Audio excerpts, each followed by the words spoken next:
moving their stance from ignoring and not caring to to basically trying to block and stop. And so that, I mean, it brings up a lot of issues. Did I hit the I think I just hit the broadcast button. I think we're getting started, guys, which is good because we got 30 seconds. It's like 30 seconds early. Hi, I'm 30 seconds early. If you're out there waiting for us, we're starting now. I'm Scott Stimpson from International Computer Solutions. This is the San Carlos Computer Club. We've got Fred online with us now. Hopefully more people will be joining us.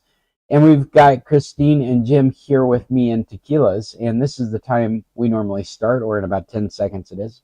There we go. Now is the time that we normally start. And we're on YouTube, so you could be on YouTube watching us.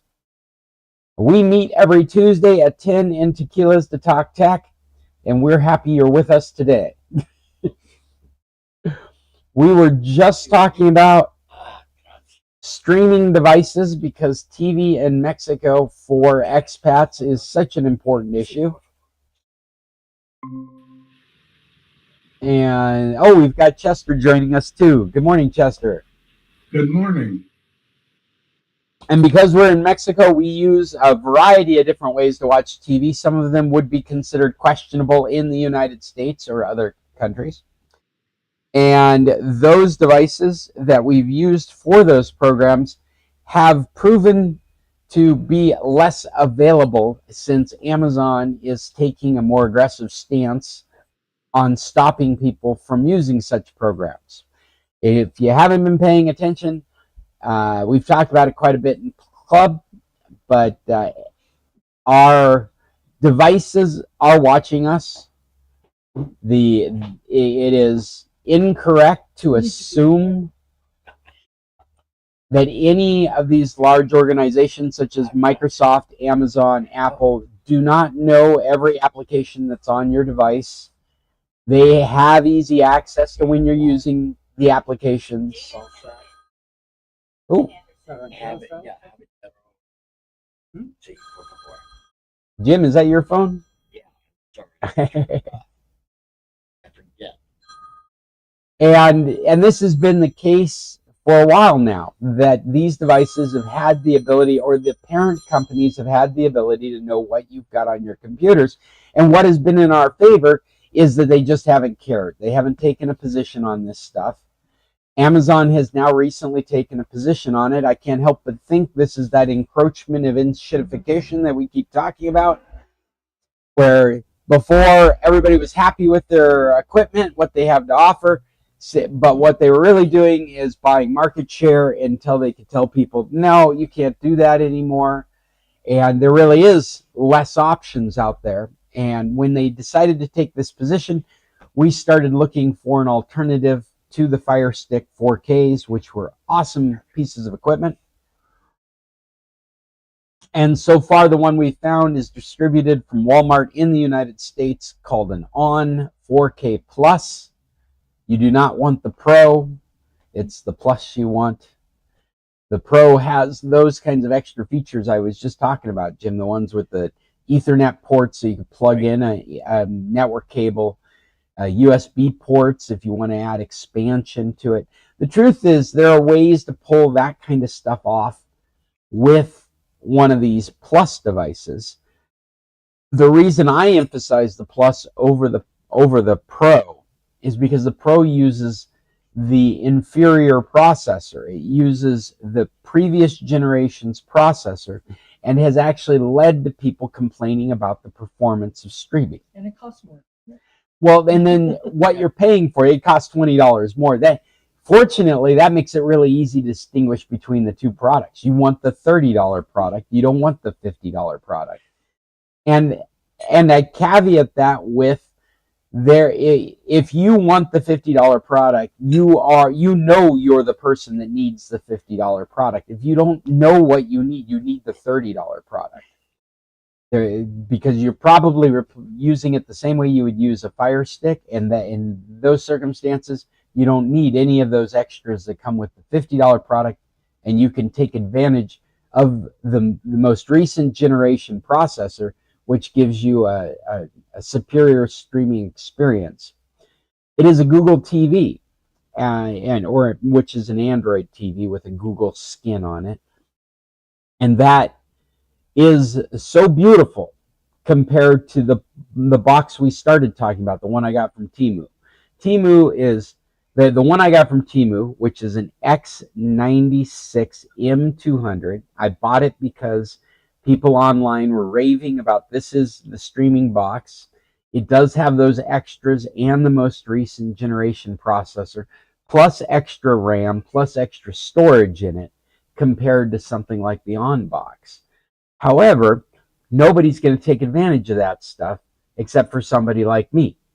Now, nobody's going to actively try and turn it into a video game platform or a streaming server so that it's just people like me wanting to hack around with it and make it do stuff. And so I paid $40 more for a device that would include those things, and there isn't an equivalent right now at that price point for that generation processor with those features. Not available on Amazon in the United States, not available in any other online realtor in Mexico except for Temu, and that's how I ended up buying it from Temu. What they have is a lot of previous generation products, which is kind of the product I'm trying to get out of. And I got into it because I was really looking at what's available here. And I've changed my tune to, if you need a product here and you're a gringo, bring down one of these boxes, because this is the best, this is the superior product. And I feel that way when I go into the bedroom and use our TV that has the on it.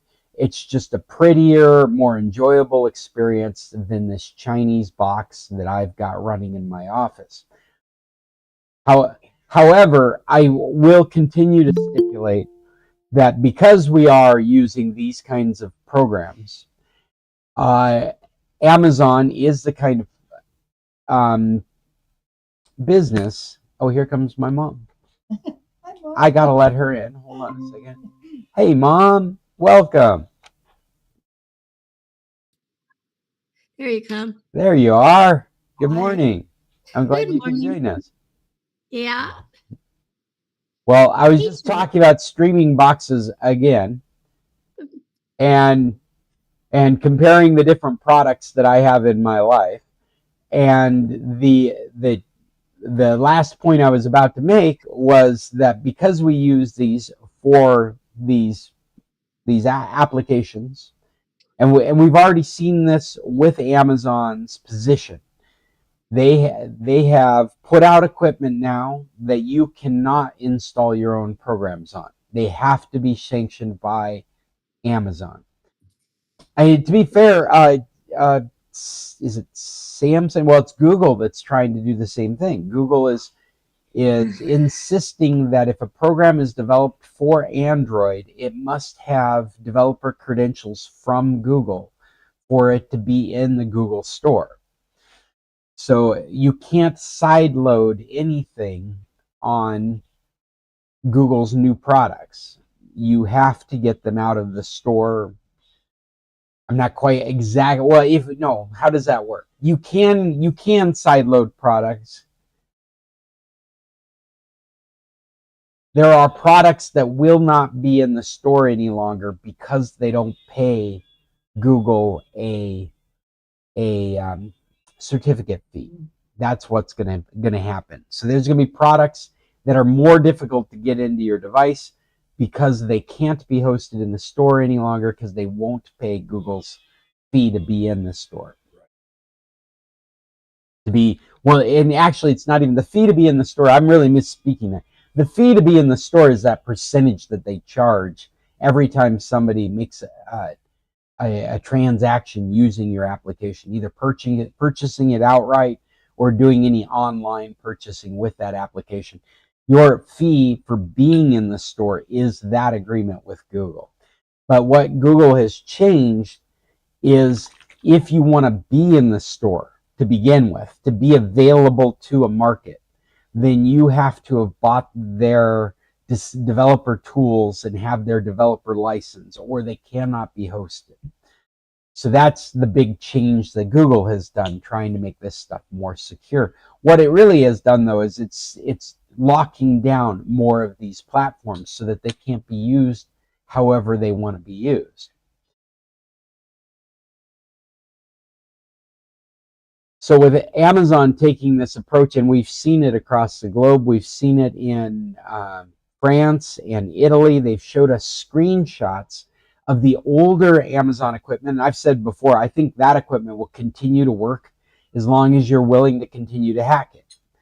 I think that the mission that they're on is to dissuade people from using their equipment to run these programs. And the way they're doing it on the old equipment is with a firmware device. They've set up a warning screen. So you go to start up your Radiosity, and it says to you, this is a program known for copyright violation. And it gives you 2 buttons. You can uninstall the program, or you can go ahead and run it. I think that Amazon's just 1 bit away from an upgrade that would take away the second button, and all you have left is the uninstall button. And I think they can't stop somebody, a hacker, from giving you instructions that would allow you to install those programs and keep them running. But it's turning into an arms race now. It's kind of like pirating Windows. It's like, if you got to keep breaking the product so that you can use it, every time you're missing out on its performance, its productivity, because you end up having to be your own IT person. Instead of using the product, you're spending all your time making the product usable. And so that's why we're on this hunt for different equipment, is because we're no longer going to recommend Amazon equipment. The old equipment, there's no reason to get out of it until it stops working for you. It's just for you, you're going to end up determining what that is. Is it when it gives you a warning message, when it's trying to scareware? That's what it's called, scareware. When they're trying to scare you into making decisions, is that it? Or is it when you're having, or when you're having to follow instructions on the internet to get your program running? Or even worse, you finally reached a point where you can't follow the instructions, so you're having to call somebody like me to come follow the instructions to get your equipment. Somewhere in that chain of events, you're going to go, this is not worth it anymore. I'm not going to use this equipment anymore. I need new equipment. That new equipment right now is that ON device from Walmart. And it, 30 bucks plus tax. And I get nothing off of selling you on it. I just want you to be prepared, because they are not available in Mexico. So if you need one, you have to have gotten one from the States right now. They are not selling them down here. Also, with the caveat that the real problem is these organizations are starting to care. I would imagine that Walmart is making more money selling off their tracking data on your watching behavior than they would make at the moment. Somebody's making this equation right now. They're making more money selling your watching behavior than they could make offering up programming that you would subscribe to. The moment that they can make more money offering you up programs like a Netflix, they will probably start cracking down on these devices, just like Amazon has started cracking down on these devices. And I can't tell you when that might happen. I just know that Walmart has no streaming service to mention at the moment. Anything they have is boutique, artesian, just trying it out to see if this is a thing. And so I think that they will continue to offer this product at least into the recent future, into the soon-to-be recent future, just because they don't have a play yet. This is the first time they've offered product. Well, actually, it's not. It's the second time they've offered products like this. Is the second generation of these products being offered under their in-house brand, and they don't appear to have any play yet. They just need a foot in this area. So they are some of the cheapest, most powerful products on the market right now, and they don't seem to be babysitting what you do with them. Walmart, who would imagine? Right? Well, and they seem to make the right decisions, because everyone thought they were going to fall apart against Amazon, and if anything, they've become their biggest competitor.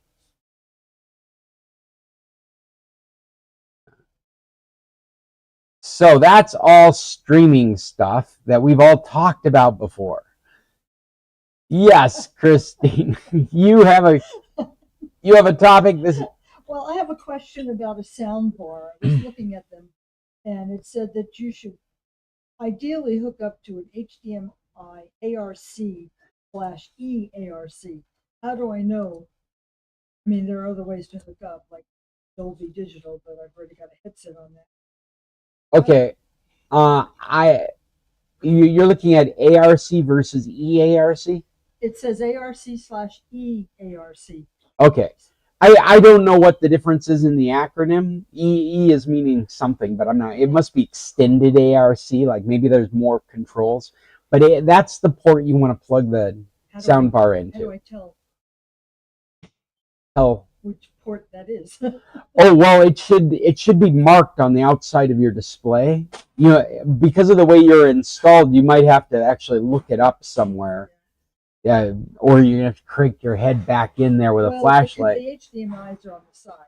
Okay, so one of them should be marked as ARC, unless they all no, they can't all support it. I don't think. Okay. Yeah, it seems like one. Well, given the age of your screen, I would imagine there's only the way I would expect to see it is like an outline around it that would indicate that that's the port. Okay. And for those of you out there that aren't familiar with ARC HDMI, this is a port that can be used for sound systems and sound bars. The idea being that it can accept audio and send audio through this port. So if you have used another HDMI port for a device, like a video game console or a Blu-ray player, it too can route that sound through the sound bar using the TV as the middleman. And I know this because I use Amazon Studio speakers in a pair with an Amazon Fire Stick. This is the other thing that's interesting about making this switch, is eventually I'll probably be using my Fire Stick simply for a stereo system. Mm-hmm. As on another HDMI port, I will have an on device or something like that. So the Fire Stick will just be in charge of making sure sound goes through the paired speakers. Which probably also means that Amazon will continue perpetually keeping track of everything I do on my TV set. Because that is the other thing, is ACR. We've talked a little bit about ACR. We're talking about ARC. It's easy to get these two acronyms mixed up because it's just a difference in what comes first, ARC versus ACR. So I guess it's either or. That's what the slash means. No, I think the slash is telling you that there's an extended version of ARC, but what I'm referring to is ACR, which is automatic content recognition that has gotten built into all our more modern screens now, and they are watching and listening to what you do on this screen. And when it recognizes what it is, it sends back to the mothership your activities. And it doesn't matter. It doesn't matter if it came from this. Like in the past, it's like, oh, well, it's a Samsung, so I'm just going to disconnect. I'm not going to put it online. I'm going to keep the screen offline, and then I'll run everything through the Fire Stick. That way, only Amazon's keeping track of what I'm doing. But you see, Samsung for a long time, and Hisense, and a number of these other manufacturers have this automatic content recognition built into the device. So it doesn't matter where the source comes from. It's literally like Shazamming everything that you watch on that screen and making a list and associating it with you. You as a watcher, maybe not you specifically. But then again, there's a lot of you specifically stuff going on now too. There is, in fact, am I just going off the rails? I've got all these articles with us and I'm talking about stuff I don't have one article for. All right, Jim. Maybe I'll ask again out there if anyone's got any topics before I go ahead and violate my own list of things here. Fred, Chester. Oh, I see Mom dropped out of the call. Maybe she'll be back in a bit. Either one of you have come today with any questions or insights you'd like to share with us? Nothing I can think of at the moment. Okay. Hey, just for your information, you're coming through loud and clear, Chester. Microphone sounds Good. sharp. Yeah. Since you mentioned it, I'm now setting up my on device in Costa Rica. Oh, excellent. Yeah. Remember, you need a VPN to get through the first interview. Or maybe did you do it through? I haven't hooked it up. Oh, you haven't hooked it up I yet. have Okay. a VPN on the Deco now. Got rid of DM. Okay. So yeah. I did it. Oh, what's that? I did it in the States. Oh, okay. So it's already good to go. Yeah. Well, I've done it in the States, brought it down, and had plenty of success with it. I've done it down here, sharing a VPN connection to it, and had plenty of luck with it. So that's all you're going to need to do, Christine, is have a VPN on it when you first turn it on and start it up. After that, it'll do all its updates. Google TV is available in Mexico. It's on that's not available in Mexico. The hardware is not available in Mexico, but the software it runs is available in Mexico. So it'll do the Android TV updates. It'll work fine. It'll install your apps from Google, anything you add to it. An interesting one that I've added recently to these streaming platforms that I can't find on the Fire Stick is Mercados Libre. You might have that in Costa Rica as well, Fred. But apparently, Mercado Libre has decided to offer up a huge collection of content with advertising sitting right next to it. And you don't actually have to have a Mercados Libre account. You can go ahead and watch it because they're going to throw advertising at you anyway. But there's an ad. It's called Mercado Play. And they have a lot of content that's English with Spanish subtitles, but it's not available in the United States. It's available in Latin America. Yeah, Chester, you put your hand up. I'm curious, does any of this apply to me? I'm in the States and I have a smart Samsung TV, which enables me to get all of the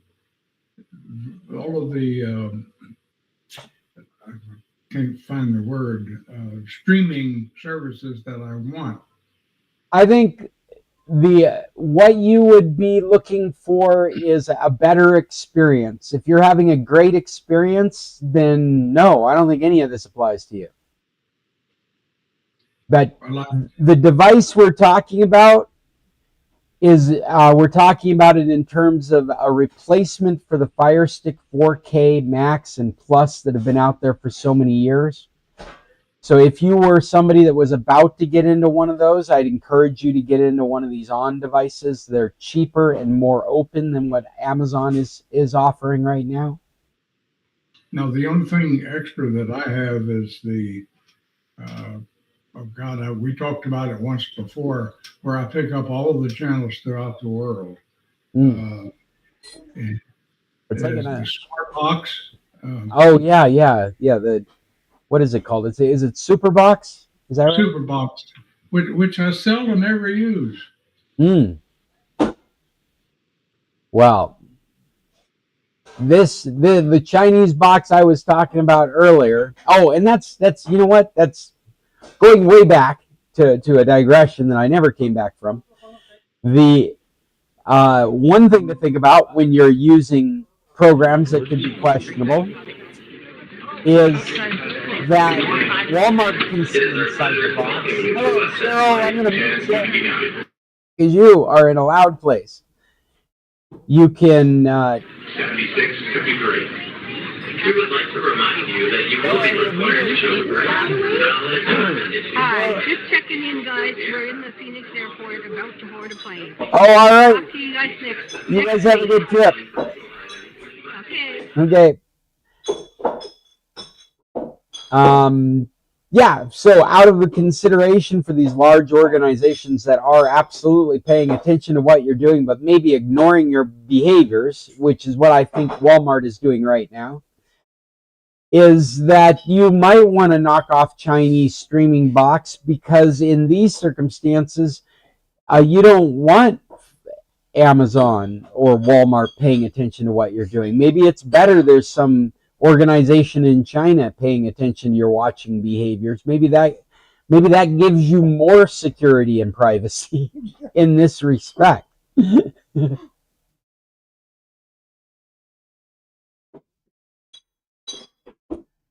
Well, going down the road of things that I did not document to bring with me, there is also, we were talking about just briefly for a moment there, the ACR, the automatic content recognition system that's been built into so many of these screens that it's actually doing its version of a Shazam on whatever you're watching, so that it can collect data on your behavior and use that for marketing. It's one of the reasons all these screens are so inexpensive now.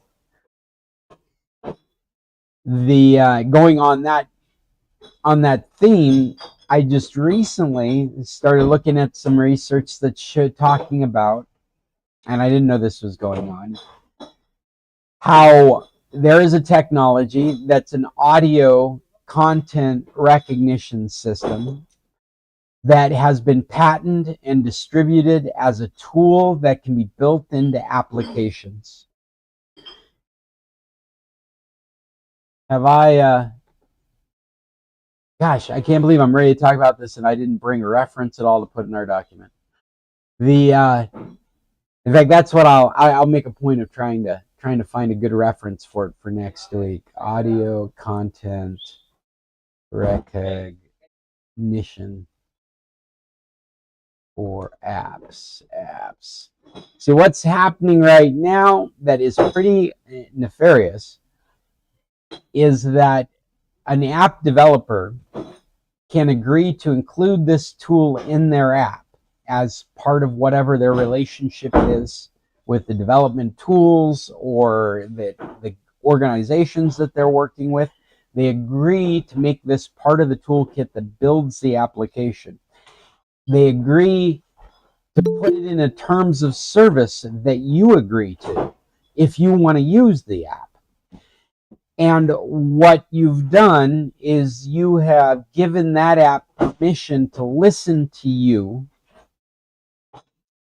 and send that information to somebody else. This doesn't seem that nefarious right on the surface, but the scenario is, and I'm going to use apps, I don't know whether this is true, but I'm going to use apps that you can relate to. Imagine you've got Facebook on your phone and you are sitting in front of your TV set watching ads for laundry detergent, and you within the next hour or so go shopping and you buy that laundry detergent. Now, there are algorithms that are putting that together right now. There is a system out there that both the shopping center, like a Safeway or that organization, and the application, I use Facebook as the example. I don't know if they have a relationship with this third party that does audio content recognition, but the idea would be they have a relationship with that business. Safeway has a relationship with that business. They are able to pair when you heard that ad through your TV set, listening through the Facebook app, to when you went to the store and bought that product, to evaluate how effective it was, that advertising on you. And it's all on you passively. So what I got, and I'll bring more information next time. This is a line of reasoning and thinking that I had not begun down until recently. But what security experts are saying now is that we need to be thinking not in terms of applications or services, We need to be thinking in terms of sensors. Have you left a sensor open? How do you use your sensors? And when I say sensors, I mean your microphone, your camera, your touch, your face. How have you chosen to use these? The humidity sensor. What kind of permissions have you set on these things?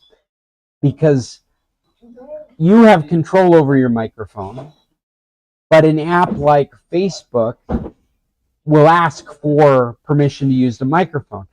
You have some limited amounts of controls over that microphone, like only use while this application is being used. But you also could have inadvertently turned it on so that it can be used at any time. Any of these apps that have the permission to use these sensors at any time can ping home, sending data that it's collected. In this case, we're talking about through the microphone. But the microphone, you would think you're giving permission so that it can record your video to upload to Facebook. What it's really being used is any creative purpose that these companies can come up with. And this third party that's doing this audio content recognition stuff, they have gone and made deals with these app developers so that they can get access to that information. And they've made deals with these product distributors so they can sell them this information. We're just a step away from you walk into the store and the price tag changes on you because it knows it's you and it knows you're coming after laundry detergent. Next thing you know, it's going to meet you at the door. Right? And say, here's the laundry detergent you didn't know you were coming to buy. I don't know if you remember, but there was this classic bit of big data processing back in the day with Amazon. They got in trouble for sending promotional information to somebody because they were going to have a baby, and they didn't know they were having a baby. Oh, great. They definitely were having a baby, but they had taken big data so far that Amazon knew they were having a baby before they knew they were having a baby. What's that? How do you know you're not having a baby? Well, apparently we are predictable creatures of habit, and there are certain data points in shopping that will identify that you are having a baby. You didn't buy a sanitary this month. Yeah, something like that. I think you're right. I think it is something like that. Or you've bought something that's askew from the norm that is always indicating. Whenever somebody's done that, it's one of those red flags that they might be pregnant. Holy cow. Chester, you've got your hand up again. Yeah, I had a little different subject. I think I talked about this last week. Okay. That we were having problems with PayPal. Okay. And what it is, I have a couple of sisters, and I had made a gift through PayPal to my sisters who both had PayPal accounts. Okay. One sister, of course, took the money down right away. The other sister tried to take the money down, but PayPal told her that about half the money was gone. And they ultimately told her that it was gone because of a credit card that they had mailed to her was used to take the money down. Oh my gosh. She had a credit card. She had never received a debit card from PayPal. And after a period of about 5 days, they said, well, what we're going to do is reverse all this and return the money to Chester's bank.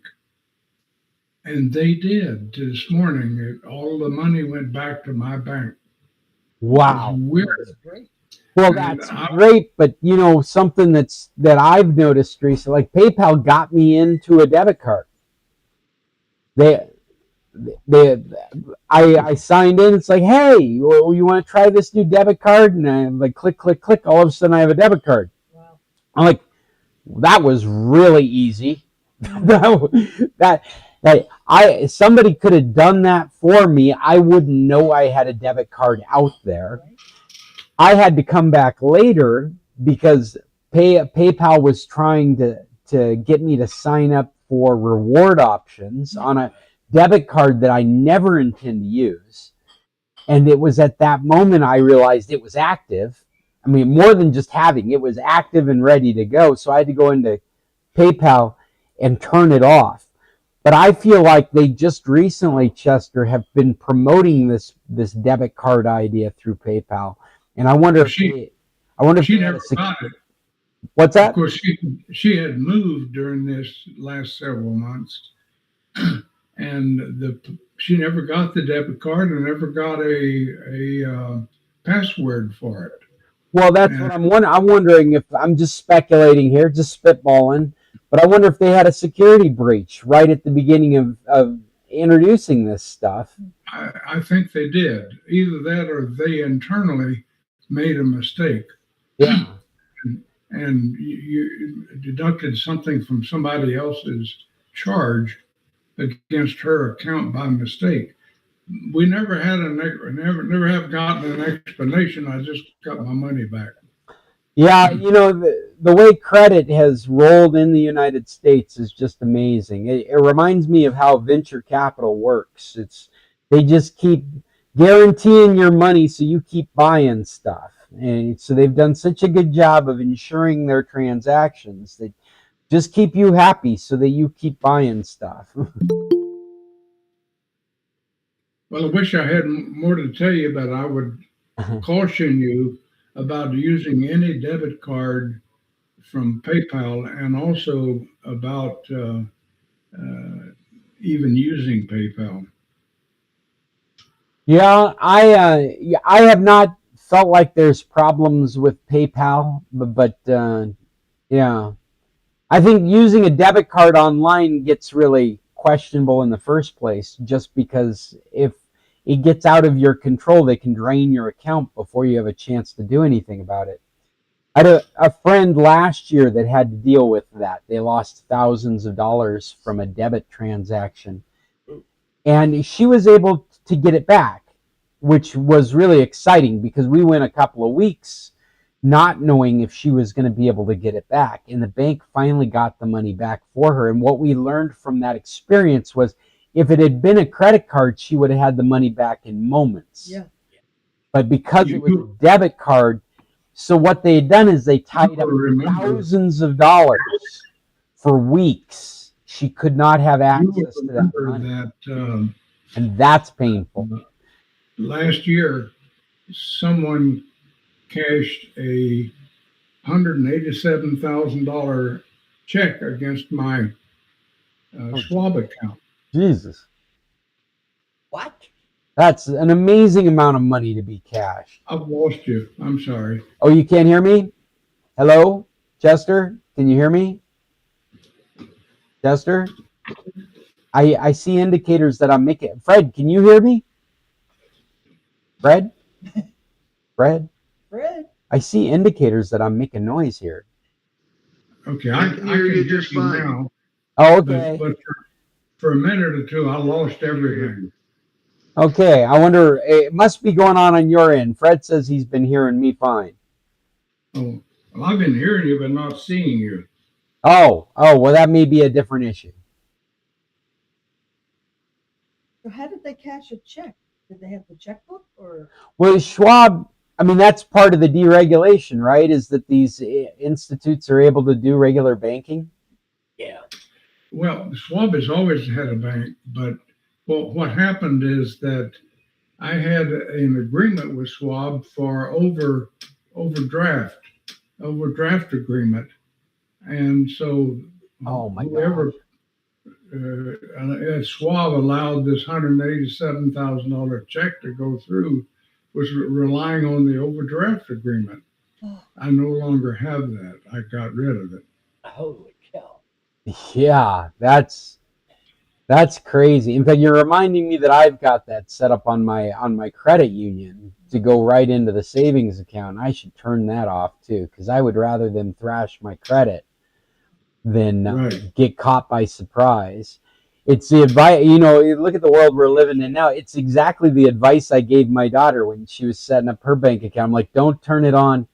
You would rather get an angry email saying that you owe money than have all the money disappear from your account from a bad transaction. Well, I caught this myself.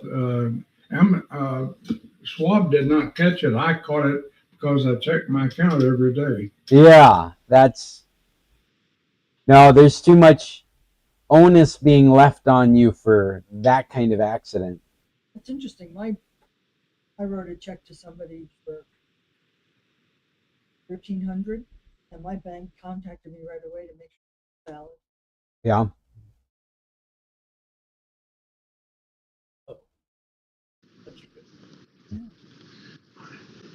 I don't know. I don't have that kind of money to worry about. Yeah, One of the certainly not advantages of being me. so poor. I'm with you. No, good luck. You're taking blood from a stone. You can write whatever you want on that check. Did we find out who it was to? Yeah, Fred's got his hand up here. What's up? Just so people know, I was trying to deposit money into the bank down here in Costa Rica, and it was a large sum since I had to get some work done on my place, and unless I can prove where I got the money, not just a receipt from the credit union that I pulled it out of, because I have that, unless I can prove where the money originated from, I can't deposit it. So you can't Or the take limit. it out with an ATM in cash and then just go deposit it? Nope, you can't do that. Oh, wow. I mean, we've got some strange stuff going on here about how much you can deposit. My wife's telling me if you're going to bring money down, probably bring it down in less than $1,000 increments, just so, because it's setting off flags for people. They're using the way these transactions go across the borders as reasons to look for, it's all drug cartel stuff that they're looking for, but it's created a lot of inconvenience for all of us. Well, what I've done, and I haven't tried it yet, was that I downloaded my COLA award from Social Security, and hopefully they'll accept that it's from the U.S. government, and I got it because of that. We'll find out. Yeah. Have you tried Bitcoin? Planning to try it. Wouldn't it be funny if we're moving into a world where Bitcoin's the way you're going to be able to do it? Yeah.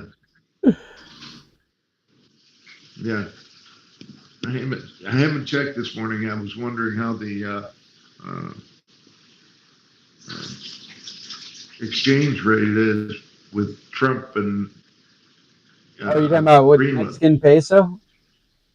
Yeah. I wonder. Well, anybody. What's the exchange rate today? We'll pull out our phones. $1 US to Mex pesos. What do we got here?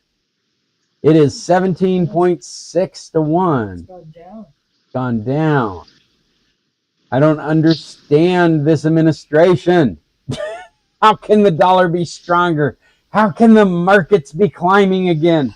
Not that I'm complaining, because at this age I've got a little bit of money in the market, just a little bit, and it goes down from time to time. I'm like, now I got a little bit less. but yeah, it just blows my. I mean, we kidnap a world leader and the markets go crazy. It's just. It's like this world doesn't understand negative and positive reinforcement. I don't understand this. It's like, you want us to stop behaving like this? We need to be punished. Well, wait till it takes Greenland. All right. Well, the U.S. dollar is going to go down over time. It has to.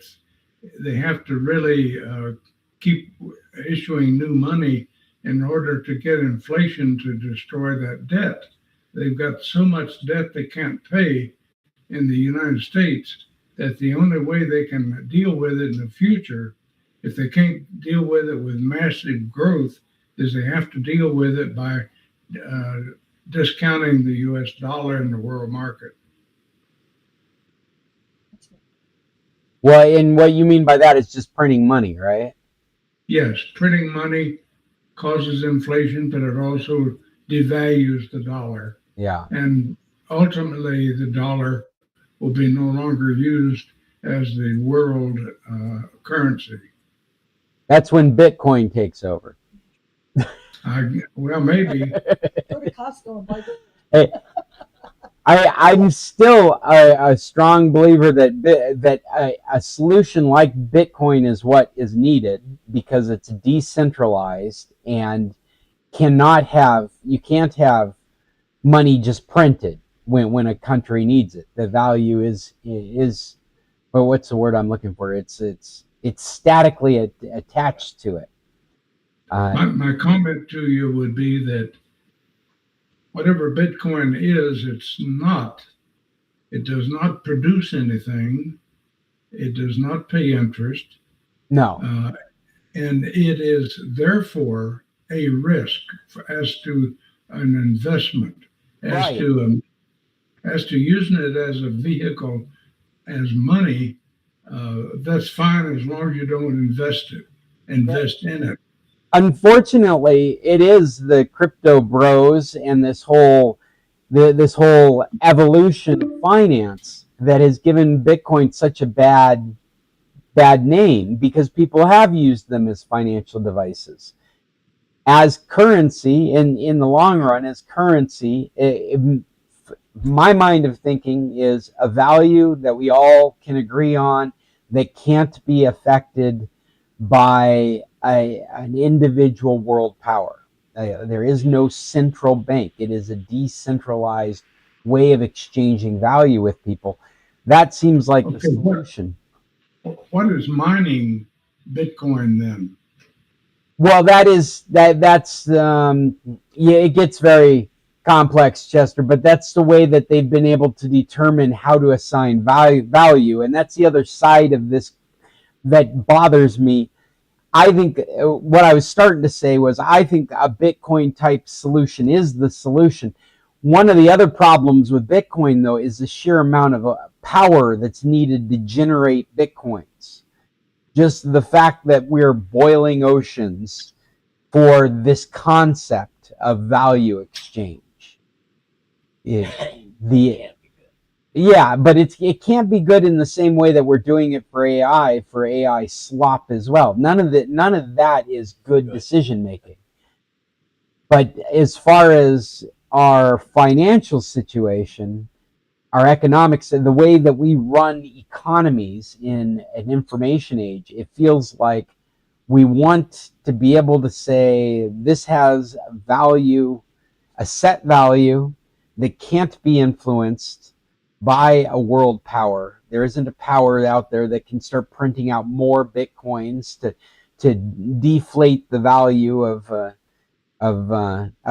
coin. There isn't an easy way to take that. It has to be given because of the way the immutable ledger works. It just seems like practically this is the way that we would want our electronic currency to work. But practically as well, it's an environmental nightmare. And so that is a good argument against doing it that way. I don't understand. So I'll stay away from that. I think if you go down the list of the advantages of what Bitcoin brings to an economic system, those are all good things, but the disadvantages are really big. The amount of processing required. The mining is, when we do actual mining, we get left with landscapes that are ugly and holes in the ground and waste material. In Bitcoin, what we're left with is allocated resources that could have been used for better projects, extreme electrical costs that people are having to pay, it's the same thing we're going to see. We see with AI, these data centers that are being opened up in places, they're causing electrical costs to go up in those areas. So those are the big disadvantages. Completely different side of the question. A different subject, but I remember when we were talking about the Wi-Fi 5 and having to have antennas on the sides of all the buildings. The 5G, yeah, 5G, right. that didn't happen. Well, it's because they never gave us those speeds. They were supposed to give us those speeds. The only way that they could give us those like gigabit speeds was for antennas to be within so many feet of every connection. And so if you go into a city like New York, you'll find that there are 5Gs on corners of buildings. They have to go up the buildings too because of the range. But they've never, I mean, even though that standard allows for those kinds of speeds, there are very few places you get to take advantage of them. In fact, one of our previous, last week we were talking about 5G and how Verizon is cracking down more of this enshittification effect. They on the home 5G internet users. These people live in an area where there is no fiber optics, there is slow DSL. They hired fast cell internet from Verizon under a specific unlimited plan. And in their area, they're able to get these speeds that are hundreds of megabits in speed. But what these folks are doing is they're taking this access point that's intended for home service. They're leaving their home with it and taking it on vacation. They're going to another part of the country. They're going and living in their second house, maintaining the same service. And Verizon has been letting them ride across their network in those areas. But now they're identifying, there's another example, like these organizations know you, they know what you're doing, they know where you're doing it. The question is, do they care?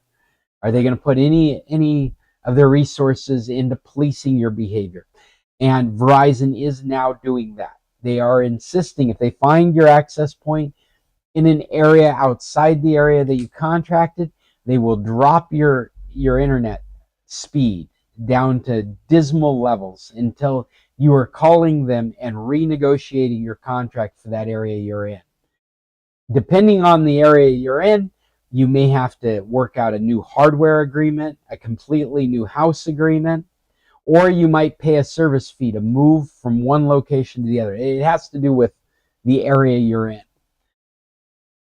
This is not, this is actually, I bring up these things, like I say things like the venture capital, and I say things like the enshittification of these services, because I just want to make you aware these are themes that we're seeing in business, and they're not dedicated to niche technologies or niche areas. It is an attitude that is affecting all of business. Verizon works in a world where every time something breaks, they need to replace it, and what they'll replace it with has twice or 4 times the capacity it had when they bought it. So the capacity is there in these circumstances to supply this service regardless, but they use their ineffectiveness in upgrading their networks as a reason to punish you. They have not upgraded their network so you can bring their service anywhere.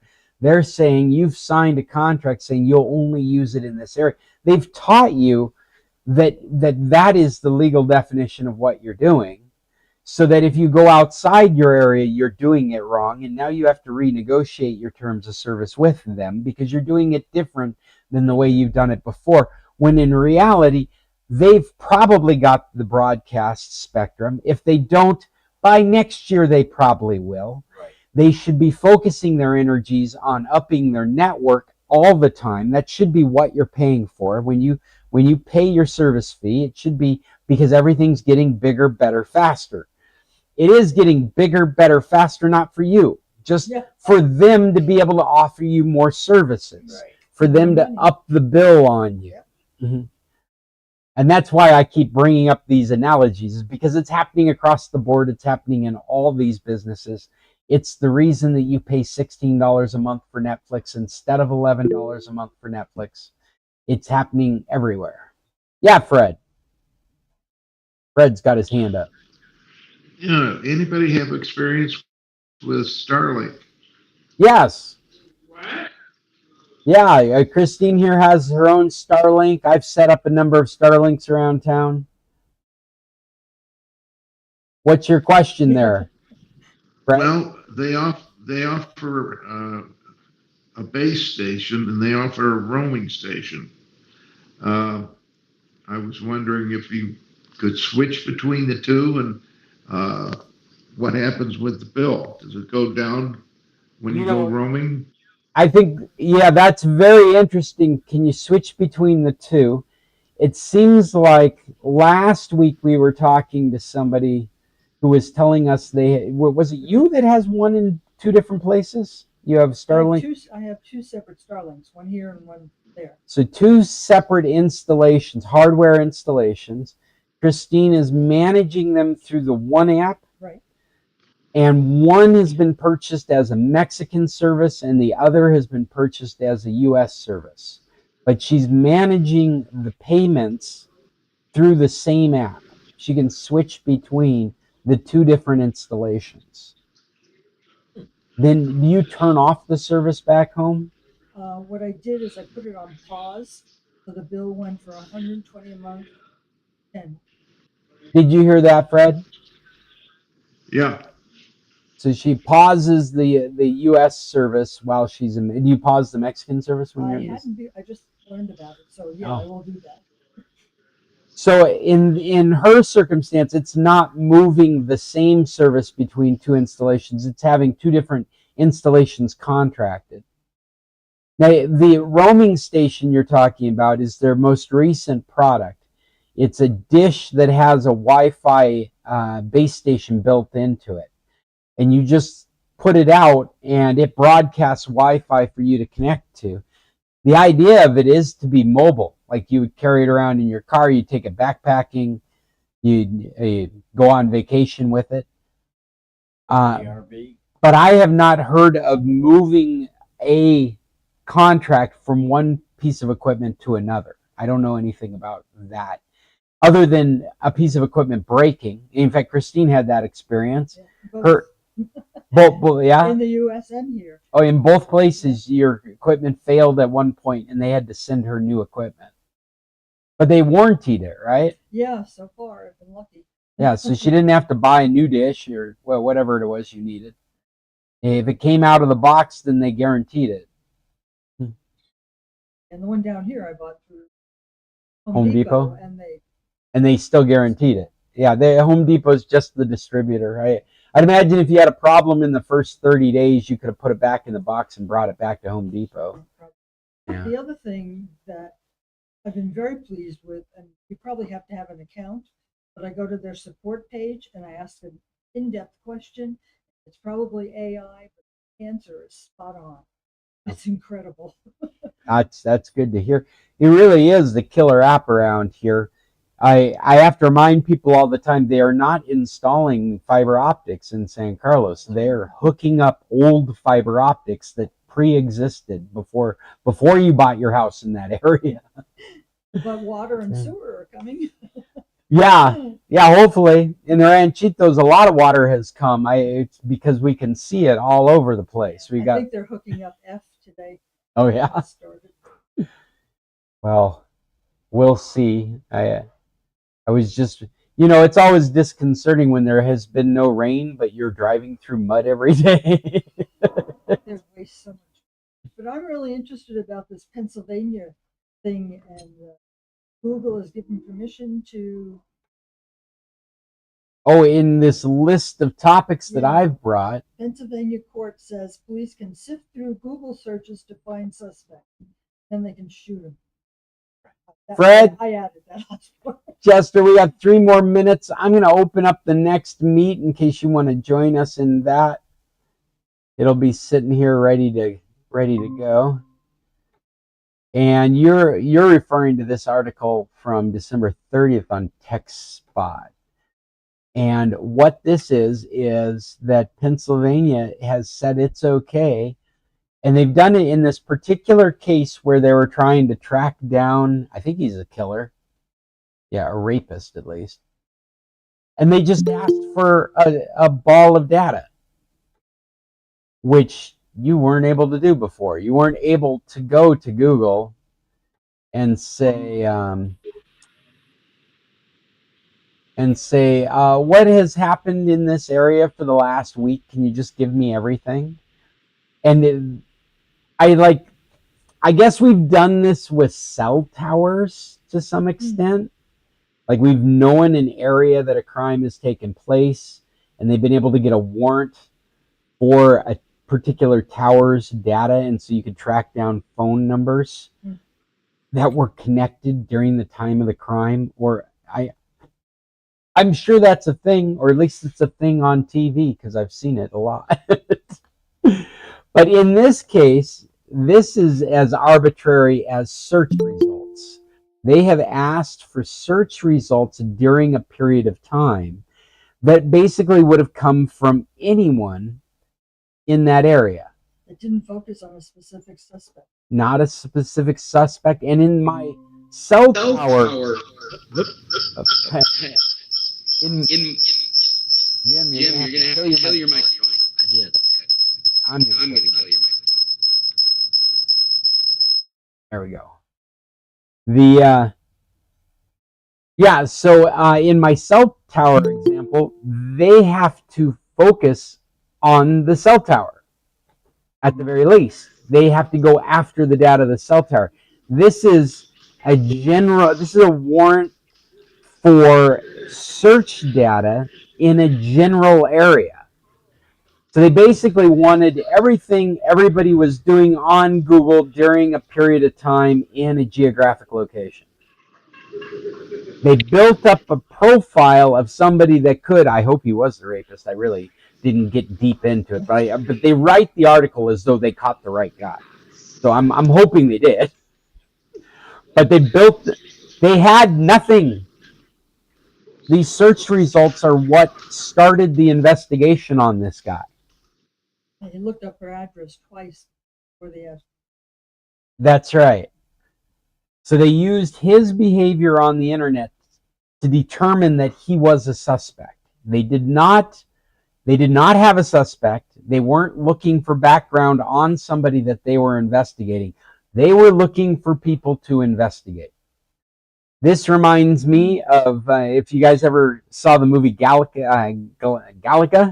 Is that how you pronounce it? Gattaca. Right. With DNA.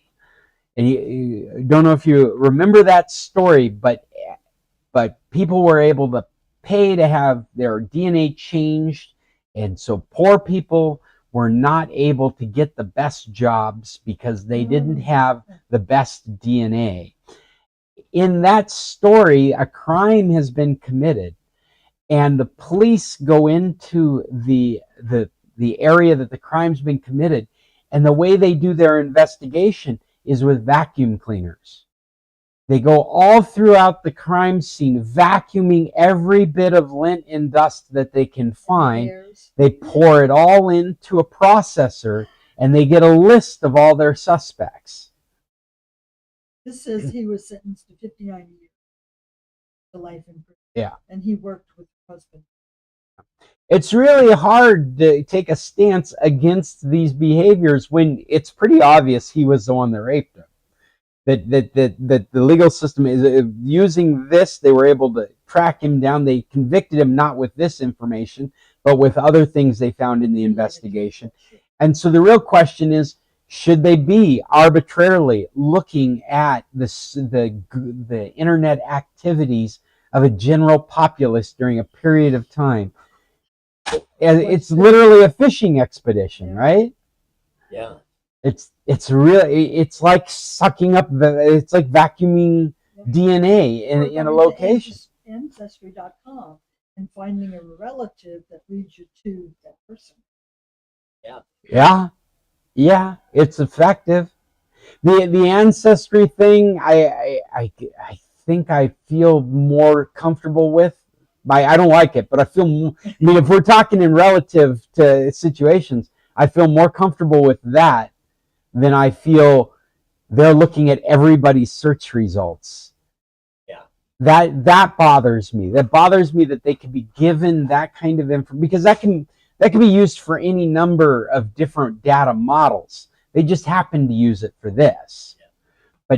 But having free reign on what your populace is doing like that, it just seems like an incredibly slippery slope. It seems like we're just moments away from a mayor asking for information, right? Or politician asking for statistics in certain areas.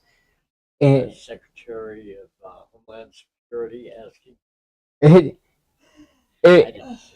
It feels like these are things, these are areas we need to decide whether we find them appropriate or not, because technology is not going to stop it. It's going to happen. Is it in the Bill of Rights? That's a good question. Let me think about that. I'll have to go back and read our Bill of Digital Rights to see if this is sitting in there. It is. You know why? Because one of the rights I write about is how you are the copyright holder. If you are the creator, then you have this default right, which is already recognized. We already recognize that. But I go farther to say that if that wants to be used in any other form, you have to get permission from that first right holder. You can't use it. You can't use it in AI. You can't use it in commercial. You can't draw a picture of Mickey Mouse over here without putting together a deal with Disney, or you're in the wrong. And that should hold not just for Disney, but to you. It should be Christine's face. It should be the song Christine sung. It should be the picture that Christine drew should just instantly have those kinds of protections. And we can use a system like the Bitcoin's immutable journal, an immutable ledger, to keep track of who's supposed to have the rights. So you're first creator, you've got first rights, and you can show in an immutable ledger that you passed rights on to a second party. And anybody that's looking at this can go back to that ledger and see these rights have been passed with this contract. A digital contract shows that they always have to get 2% of whatever happens after this spawn point here. After this point here, it comes back here. 2%'s got to go back to this person, because that was the agreement. That's in the digital Bill of Rights. So I don't know if that covers it completely, but your search queries should be protected as your creations. And so there's something in there, I think, that you could have those protections. You also have the ability in the Bill of Rights, and we're doing this to some extent because of European regulation. You have control over everything that you've ever posted with a service. You can remove it. You can download it for yourself. You can move it somewhere else because it's not theirs, it's yours. So if you are concerned about these kinds of searches being okay, you should have the ability to remove that information from the service so it's not there to be found in the first place, which you could insist as a customer is a default setting that I can just toggle on every time I'm done searching, wipe out all the background. Right? And so when you clear your history, it doesn't do that. No, Google still has that information. Google still knows what you've done, and that's the reason they've been. But what you're saying, you could mandate. You could say, because of our privacy laws, because of our Bill of Digital Rights, when you flip a switch saying clear my history when I'm done, that applies to the service provider as well. That's not just your browser. That's the model that's been built up by your behavior in their service. And if they haven't done that, they're in the wrong. You have precedents to go against them. But look at this. Richard showing up at the tail end of this. Hello, Richard. Buenos dias. Have you been listening to us on YouTube? Or did you just get here? Just got here, man. You're almost an hour late. We're almost done here. Well, I missed it. I feel bad.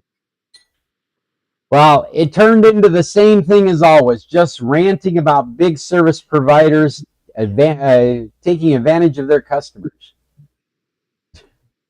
Oh, same old. Same old, same old. We also spent some time talking about banking online and what else? We haven't gone through any of my real articles. I guess we were just talking about, yeah, are you familiar with the Pennsylvania ruling that has allowed police to incarcerate somebody? They started the investigation based on getting search results from Google for a specific period of time in a specific geographic location. They had no suspects until they got that information from Google. No, I hadn't heard about that one. Yeah, this article that I've stuck in our document here. Pennsylvania court says police can sift through Google searches to find suspects. I was comparing it to how right now we do searches like on a cell tower. If somebody was raped or murdered in a specific location over a specific period of time, the police will contact a cell carrier with a warrant getting all the numbers. Here, I'm pasting this link to this article into our in-call messages if you wanted to look at it. But the difference here is that those warrants are targeting a cell tower for phone numbers that were used across it. In this case, this is every Google activity. I mean, I'm assuming it's searching, but the searches that were going on during the time period or around the time period this crime occurred. And they went sifting through it looking for specific suspicious activity that would enlighten them to suspects. Well, I mean, isn't that a nice argument for why not to use Google for search? Yeah. If you're looking for security and privacy, that's a good reason not to use Google for search. I mean, my understanding is that DuckDuckGo doesn't log, so therefore they can't be responsive to that request. They've built it in a way that they cannot be compliant to. They've made it technically impossible, which then they have to worry if a law gets created that it's illegal for it to be technically impossible. Well, right, but which is what they're dealing with in England right now with their age verification stuff.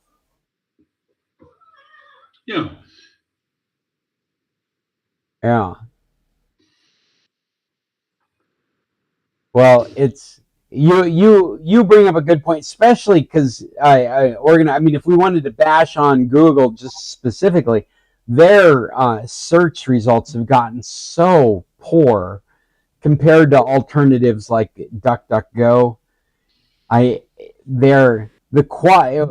One of the ways to make alternatives a possibility is to make your product so bad that alternatives are attractive. Pretty soon we're going to be doing searches on Bing again. It's just their product has gotten so bad because they're not focusing on it any longer. So you're right. Why not go to DuckDuckGo? It offers you an extra level of privacy that obviously you're not getting from Google. It also makes you question, and I do use cloud services, but it does make you question everything you put in the cloud. You know that the Apple these companies don't talk about it, but companies like Apple have had to. The child protection services stuff, they have algorithms that run through their data store that flag content that could be inappropriate, like underage content. They've got a list. There's a list out there of hashes that associate with underage pornographic material, child welfare issues that will be run against your file store on a cloud service, on an iCloud service, to identify whether you've got any of that content without somebody actually having to look at the content. That's what that hash is all about. And they will flag law enforcement if their algorithm comes up and says you've got some of that content. They will let law enforcement know. There is no laws to protect you from misidentification, which I imagine can happen. And there's no real laws that force them to tell you that you have been reported on, or if they've come to them asking for information specifically on you. There's nothing in the service provider that requires them to let you know that law enforcement is looking at you. So they can build up against you without you being aware, while there's still a very good chance that there's an error you don't have any chance to start building a defense against.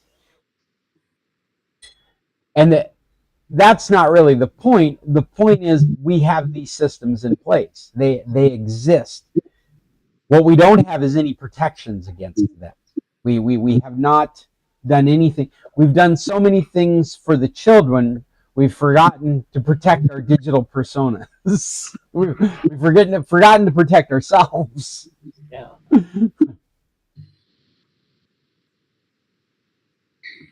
Well, we're coming to the end of this meeting, and look at that. I only hit one of my topics today. We'll have to leave these in the document for next week. Is there anything here I can't live another week without going after? What is there here? I don't see anything that is I'm hot to talk about. Oh, I know. I put a link to a YouTube video. We've talked about the enshittification in various different ways. I've left the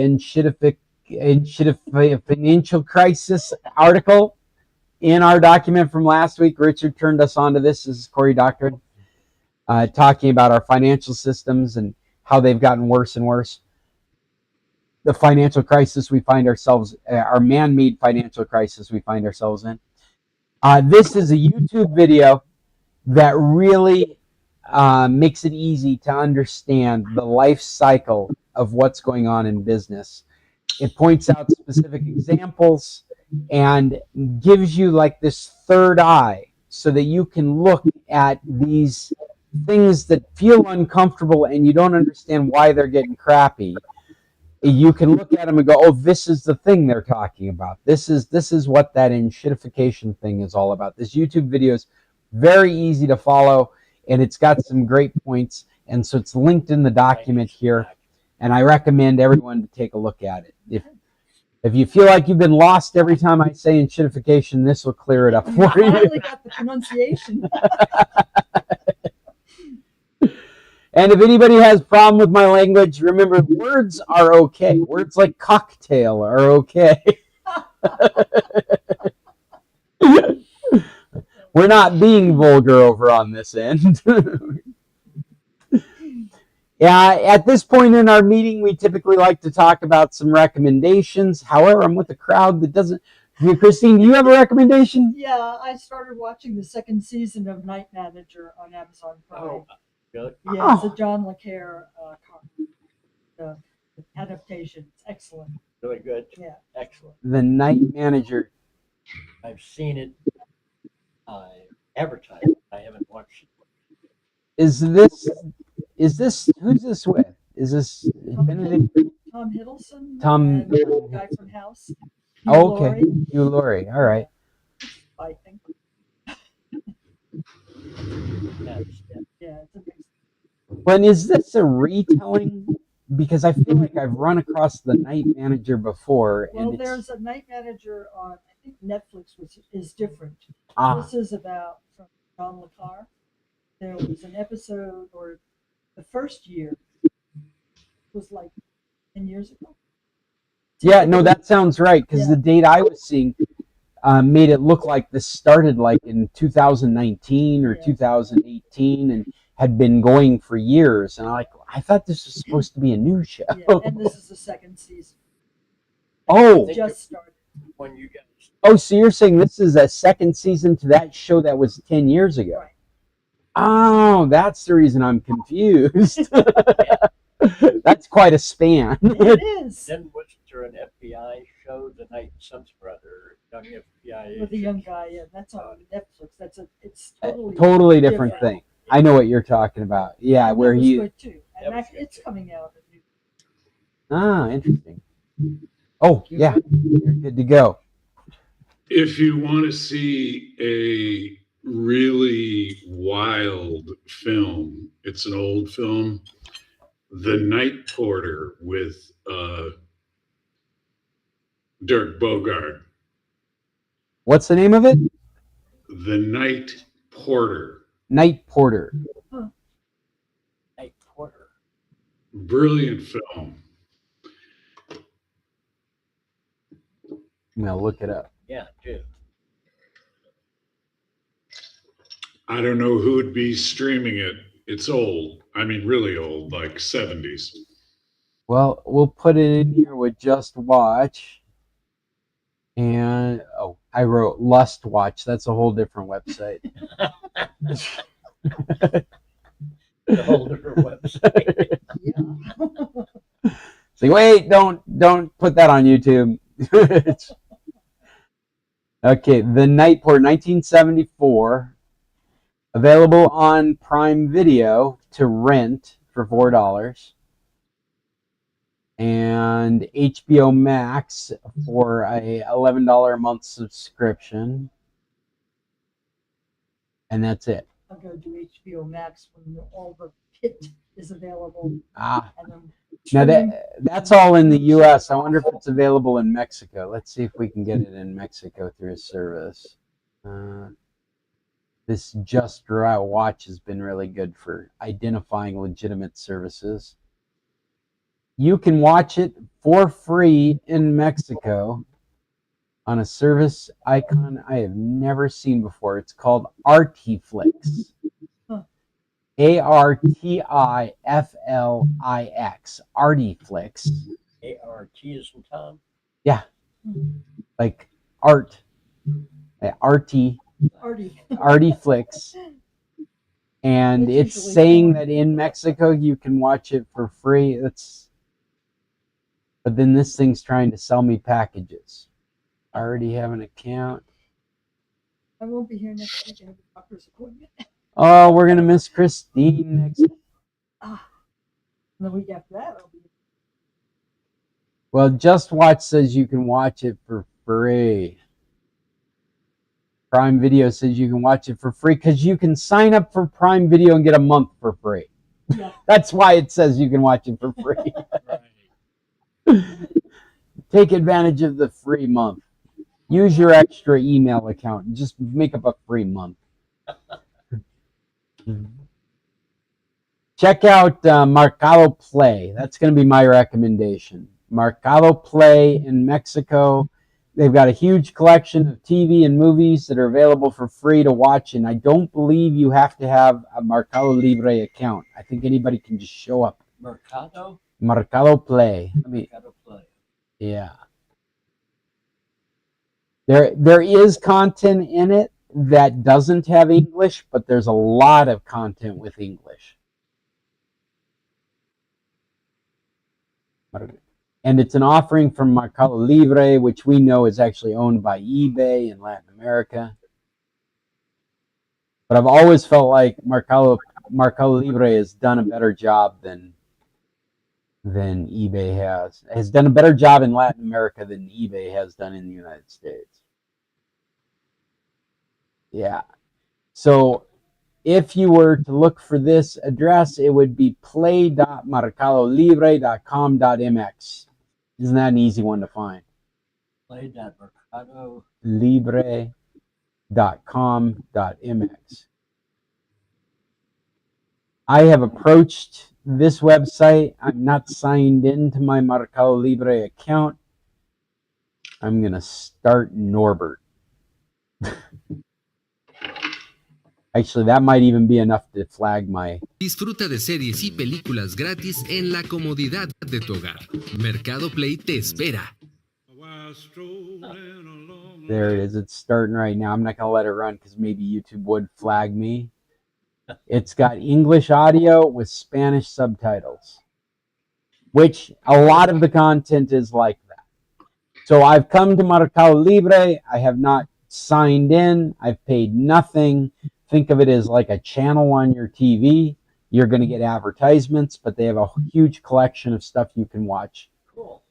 And they're not watching you, but your TV is. As we were discussing earlier, the automatic content recognition of your screen is paying attention to everything that comes across it. The best thing you can do is look up the model TV you have with the acronym ACR in the search, and hopefully it will tell you how to turn it off. It may be in your TV brand, it may be as subtle as toggle switches that talk about email messages or sharing data, but you won't understand that language unless it's in context. And so if you Google your manufacturer of your model TV with the acronym ACR, you will find out about automatic content recognition, and most everything you will find will be articles about how to turn it off for your model. Excellent. I'm done. Unless there's another recommendation out there, we're going to call this it. Jim and I are going to get out of here. Yep. Anybody out there online? Richard, Fred, you got anything else you want to say? Okay, I will take your silence as an indicator that it's okay to shut down this meeting. Well, I'll tell you. Bye, everybody. What was that, Fred? Okay, I'm trying to get on to the on thing, and a couple, I couldn't get the Raku channel, and I couldn't get Paramount. They wouldn't come in. But I got Peacock and Peacock. Yeah. Are you on the other side of a VPN?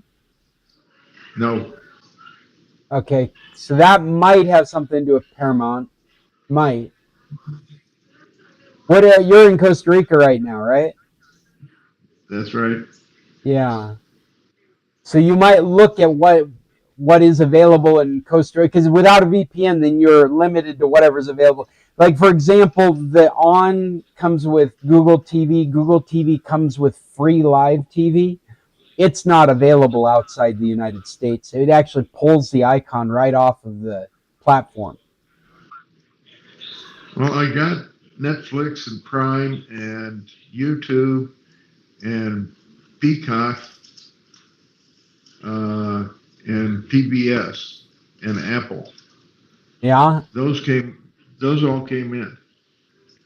Let's but see. I couldn't get Raku and I couldn't get Paramount. Paramount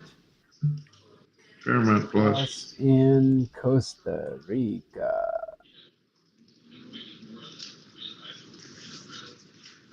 It is available in Costa Rica.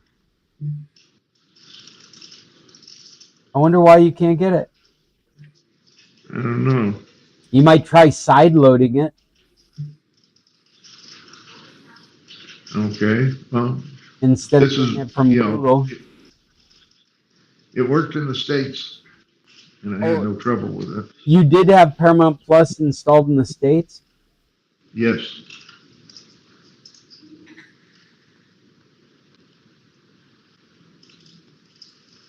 And so when you got home, it wasn't there anymore. Or when you got to No, Costa Rica, it wasn't there anymore. the icon is there, but when I hit the icon, oops, wrong one. Back up. Hit the icon. It comes up and says, "We are currently experiencing some technical difficulties. Please check again later." And that's all I get. There might be something unique because of your geographic location. What you might try doing is going into, because it's an Android device, you might try going into the app settings and clearing the cache.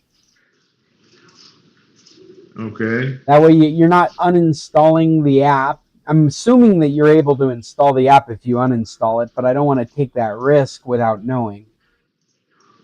That would erase the history in the app. You might clear the data as well. That would require you to sign into it again. But the fact that they're saying that Paramount Plus is available in Costa Rica, I would expect that you're able to do it. Doesn't matter that it's on and on, on and on, on and on and on. Okay. With the exception of apps that aren't available outside the United States, like I was mentioning, the Google Live channels are not available because they don't make them available outside the United States. They're just instantly not available to you. So outside of those style apps, those kinds of, like Mercado Libre, Mercado Play is not available in the United States. It's only available in Latin America. If you follow what I'm getting at, Fred. Yeah, I understand. Yeah, since it's available, I would expect you to be able to install it. But since you're having an issue to begin with, I don't think I would start with uninstalling it, assuming you can reinstall it. I'd start with clearing it and trying to sign into it again. Okay. And I'll let it cook for a day or so and see what happens tomorrow. yeah, I'm curious. We want an update next week to hear how it went. Okay. All right, Fred. Yeah. I'm surprised at how many channels I can get, though. Yeah, I'm telling you, I really like this device. My wife really likes it too. It's just very easy to use. And it actually makes the Fire Stick feel a little antiquated when you're working with the interface. The interface just feels much more robust than the Fire Stick interface. Mm-hmm. Okay. I'm going to go, Fred. Jim and I are going to go. Until next week. Hope you had a good breakfast. I did. Tech on, Fred. See you next week. See you next week. And that is it. Bye. We are done. When are you going to Alamos? With Bill and Cheryl. Right. Let me say, we're out of here until next Tuesday. Everybody out there, tech on. If you enjoyed this, you have any questions, you're looking for help, try scott@internationalcs.net. Otherwise, if you're interested in more of this, check out scclub.org. You can search that on Google. You'll find us on YouTube. You'll find us on Twitter, which is now called X. You'll find us on Tumblr. You'll find our WordPress is out there. You can see links to all these YouTube videos that we put out. Until next Tuesday, everyone, tech on.